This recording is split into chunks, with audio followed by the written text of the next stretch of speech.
네, 어제 문재인 대통령은 더불어민주당 초선 의원들의 모임인 더민초와 청와대에서 간담회를 가졌는데요. 초선 의원들은 민생 현안에 대해서 다양한 의견을 제시했다고 하고, 간담회에 참석한 더불어민주당 장철민 의원이 연결돼 있습니다. 안녕하세요. 네, 안녕하세요. 장철민입니다. 예. 가서 만나셨죠? 직접 참석하셨고, 68명이 참석했습니까? 네, 맞습니다. 의원님들. 분위기는 어땠습니까?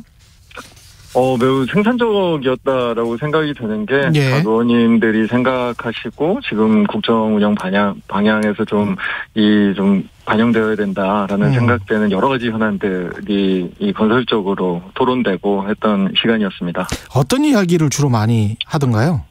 의원들은. 예. 한 가지 주제가 지속적으로 이야기됐다기보다 굉장히 다양한 이야기들이 나왔습니다. 네. 소상공인 자영업자에 관련된 이야기, 청년들에 대한 이야기, 안보 이슈에 대한 이야기도 나왔고요. 바이오헬스 산업의 발전 쪽의 산업적인 측면이라든지, 아니면 우리 공시지가가 최근에 많이 올라가면서 이게 수급자 기준 등에서 한 30개 분야에 또 연동돼 있다고 하더라고요. 그래서 그런 부분들이 어떤 식으로 우리가 이 정책에 좀 보완책을 마련해야 되는지, 정말로 국정 전반에 관련된 굉장히 다양한 이야기들이 나왔습니다. 부동산 관련된 이야기들도 좀 있었군요. 네, 그렇습니다. 대통령은 무슨 말씀을 하셨어요? 기억나는 이야기들이 있습니까? 굉장히 많은 말씀을 하셔가지고, 제가 일일이 다 말씀드리기는 쉽지 않은데, 제가 기억하는 거는, 제일 인상적이었던 폴 크루그만 이야기를 하신 거예요. 오바마 대통령 당시의 민주당에 대해서 폴 크루그만이 이야기했었던 내용 중에, 미국의 민주당이 인권이든 평등이든 생태, 생명 여러 가지 흔히 얘기하는 좋은 가치들은 다 독점하고 있는데 왜 선거는 어렵냐. 그런 어떤 말씀을 하시면서 우리 이 당이 정말 그런 가치를 실현하기 위해서 굉장히 적극적인 일들을 함께 나가야 된다라는 이야기를 했었는데 그런 부분들이 저는 굉장히 많이 공감도 되고 그렇습니다. 선거는 왜 어렵냐라는 말이 무슨 말일까요? 선거는 왜 졌을까? 이런 재보궐선거에서 왜 민주당이 졌을까? 그런 의미인가요? 그거는 미국 민주당에 대한 이야기이긴 했었었는데, 우리가 흔히 생각하는 좋은 가치, 우리 당이 가지고 있는 여러 신념이라든지, 이런 부분들이 그냥 이제 우리끼리만 갖고 있다고, 이게 이 국민들께 설득력을 갖고, 이 어떤 정책들이 합리화되는 것은 아니다라는 취지로 이제 저는 생각했고, 또 그만큼 저희가 많이 노력을 해야 된다라고 이해했습니다. 언론에서는 이제 일부 보수 언론들에서는 일부 초선 의원들은 초선 의원들은 쓴소리를 못했다. 가서 인증샷만 찍고 왔다. 이런 내용들이 나오잖아요. 네네. 여기에 관해서는 어떻게 생각하세요? 제가 느끼기엔 꼭 예의를 갖춰서 얘기한다고 그게 쓴소리가 아닌 건 아닌 것 같습니다. 저희가 국정 방향을 이렇게 바꾸는 게 좋겠다, 이런 부분들을 더 추가했으면 좋겠다라고 하는 이야기들을 굉장히 거칠게 물론 할 수도 있기는 하지만 정말로 이제 진지한 고민 속에서 이 대안들을 제시하고 하는 게 사실은 더 의미 있는 쓴소리라고 생각이 들거든요. 제가 저희 지역에서 우리 주민들과 이야기할 때도 우리 지역에 이런 현안들을 어떤 방향으로 잘 살폈으면 좋겠다라는 이야기들을 충분히 듣고 그런 것들을 의정활동에 반영할 때 이게 진짜 의미 있는 소통이 되거든요. 그래서 어저께 자리는 쓴소리가 꼭 거칠게 나오지 않았다고 의미가 없었던 건 아닌 것 같고요. 오히려 더 정말로 진지하고 유의미한 시간이 된 것 같습니다. 근데 아까 말씀하신 거 쭉 들어보니까 주로 경제 이야기를 많이 하신 거네요. 근데 정말 어떻게 보면 의원님들 각자가 가지고 있는, 사실 우리 당이 가지고 있는 이 다양성과 자원들이 여태까지는 많이 발휘되지 않았었거든요. 근데 오히려 예를 들면 김명주 의원님 같은 분들은 안보에 대한 이야기들을 굉장히 많이 하셨고, 장경태 의원은 우리 청년들에 대한 이야기, 양의원 의원은 에너지 전환에 관한 이야기 중에 우리가 좀 더 잘해야 되는 부분에 대한 이야기, 그런 각 의원님들이 가지고 있는 전문성과 일종의 이 당사자성들을 바탕으로 이야기들을 했기 때문에 예. 저는 오히려 그게 우리 당이 가지고 있는 다양성과 뭐 이런 저력을 보여주는 게 아니었나라는 생각이 듭니다. 관련해서 중앙일보인가요? 그 내로남불과 위선 오만이라는 이런 단어가 네네. 내로남불과 위선 오만이라는 프레임을 우리가 잘 극복해 나가야 된다라고 문재인 대통령이 이야기를 했다. 그런 취지로 이야기를 했다. 라는 말이 나왔는데 또 일부 의원들은 이게 아니다. 네. 그런 식으로는 말하지 않았다. 뭐가 맞는 거죠?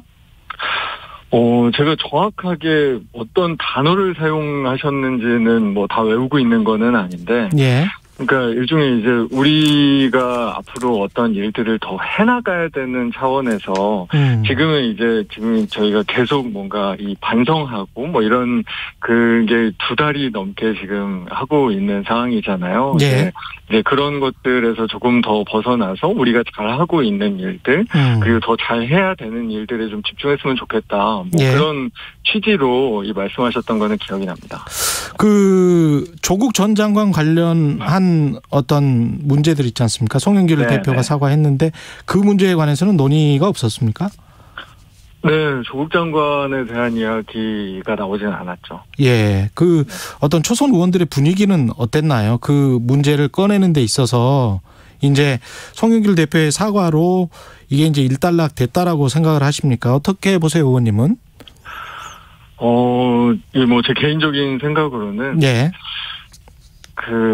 이제 조국 장관 이야기를 계속 더 하는 게 큰 의미가 있는지에 대한 조금 의문이 있습니다. 그러니까 저희가 예전에 반성했었던 것도 이 조국 전 장관이 일종의 이제 검찰개혁의 상징이 되면서 뭔가 검찰개혁 이 개혁의 추진 자체에도 뭔가 조금 문제가 있었고 뭐 여러 가지 뭔가 이 청년들의 박탈감들에 대해서 우리가 좀 더 제대로 대처하지 못하고 이런 문제가 있었었는데 사실은 요즘에 이 반성과 사과 국면이 길어지면서 사실은 반성의 뭔가 상징화가 또 돼가고 있는 것 같아요. 조국 전 장관을 얘기하면 반성이고 아니면 꼭 아닌 것처럼 사실 그런 건 아닌데 오히려 우리가 어떻게 이 개혁 과제에서도 더 유능한 전략들을 만들어내고 당내 민주성을 어떻게 더 갖춰 나가야 되는지 이런 어떤 실질적인 내용들이 이 반성의 내용이 돼야 되고 실천의 방향성이 돼야 되는데 이 반성과 사과도 사실은 너무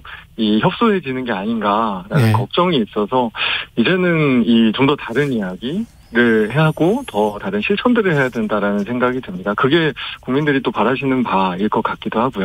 이 조국 전 장관에 관한 사과를 계속 거론하는 야당은 어떤 프레임을 가지고 접근하고 있다. 정치적 프레임을 가지고 접근하고 있다. 그렇게 생각하시는 거예요? 프레임을 원래 만들어 갖고 접근을 한다 뭐 이런 거라기보다 지금 그렇게 돼 있는 건 맞는 것 같습니다. 그러니까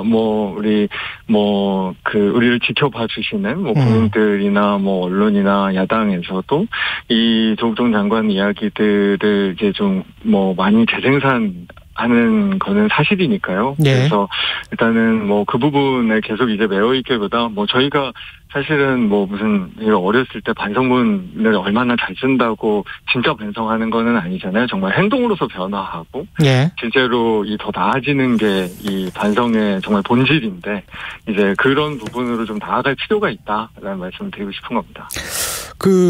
국민의힘 당대표 후보 이준석 후보의 돌풍이 거세고 굉장히 좀 지지율도 높잖아요. 네네. 초선 의원들 민주당이 봤을 때 좀 부럽지 않으세요?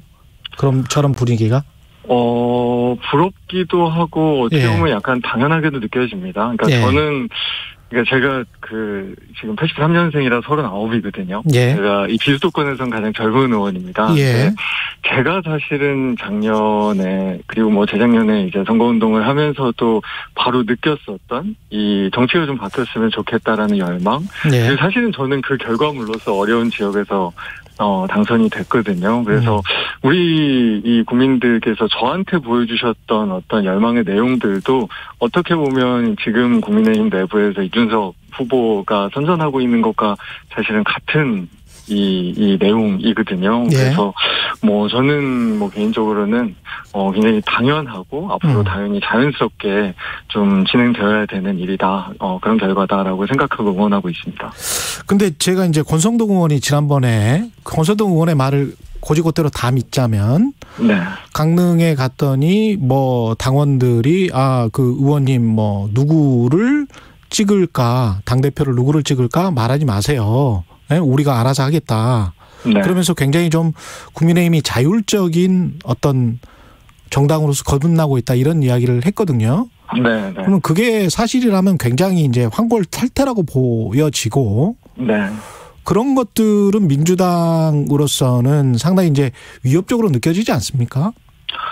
뭐 그게 위협으로 받아들일 수도 있겠지만, 근데 사실은 뭐 저도 뭐 예전부터 국회에서 일하긴 했지만, 예.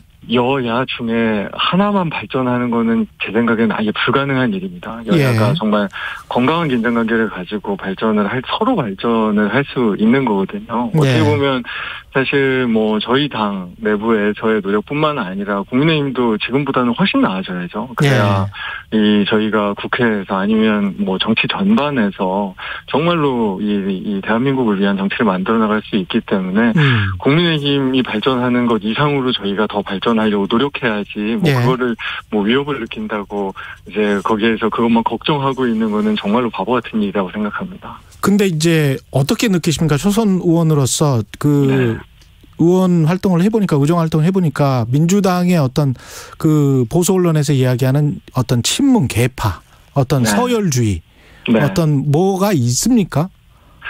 강합니까?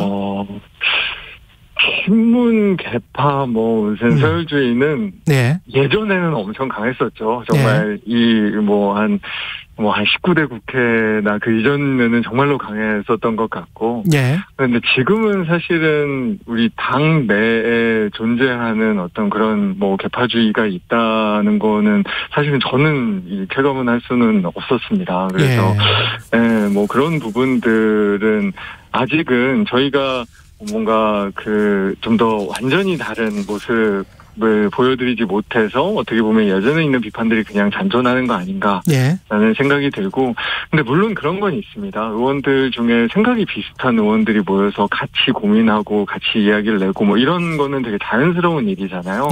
오히려 당내 생산적인 어떤 그 토론과 경쟁을 하는 여러 그룹들이 있는 건 너무나 이 자연스러운 일이니까 그게 그런 어떤 이 생각이 비슷한 그룹들이 더 나은 어떤 정책적인 대안들을 내는 경쟁 그런 것들을 아직까지는 잘 만들어내지 못해서 사실은 뭐 예전에 어떤 개파주의 같은 이야기들이 아직도 남아 있는 게 아닌가라는 생각이 듭니다. 그 대통령 지지율은 지금 한미 정상회담 이후에 반등을 했단 말이죠. 네네. 근데 더불어민주당 지지율은 여전히 지지부진해요. 국민의힘에 비해서도 지금 낮다는 여론조사들이 많고, 그게 이제 계속 유지가 되고 있는데, 그러면 더불어민주당 입장에서 국민들이 봤을 때는 뭔가 이제 저쪽은 쇄신이 되고 이쪽은 쇄신이 안 되고 있으니까 그런 거 아닐까요? 이 지지율이 대통령과 별개로? 맞는 말씀이라는 생각은 들기는 하면서도 저희가 일종의 이제 이 국민의힘의 이미 변화하는 것과 함께 저희가 함께 이제 쇄신 경쟁을 가면서 진짜 정치를 바꿔나가는 정치 개혁으로 갈 수 있을 때 저희 당도 더 많은 신뢰를 얻을 수 있을 거라는 생각이 들거든요. 근데 뭐 최근에 이제 저희 뭐 한 달 전에 당대표 선거가 있었고 이제 새로운 지도부가 쓴지 한 달이기 때문에 이제 시작이라는 생각이 듭니다. 저희가 지금 초선 의원들도 마찬가지고 각 의원들이 당내에서 굉장히 여러 가지 정책 문제를 가지고 이 민주적인 토론과 결과물들을 내면서 이 하나씩 해 나가야지 뭐 저희가 그냥 말로 이 지지율을 갑자기 올리고 국민의 신뢰를 갑자기 완전히 회복하고 이게 사실은 더 뭔가 공상과학 같은 이야기잖아요. 저희가 하는 만큼 애쓰는 만큼 국민들께서도 알겠습니다. 이 신뢰를 주실 거라 그렇게 기대하고 있습니다. 오늘 말씀 감사하고요. 더불어민주당 장철민 의원이었습니다. 고맙습니다. 네, 감사합니다. KBS 라디오 최경영의 최강시사 1부는 여기까지입니다. KBS 라디오 청취자 여러분 안녕하세요. 행정안전부 장관 전해철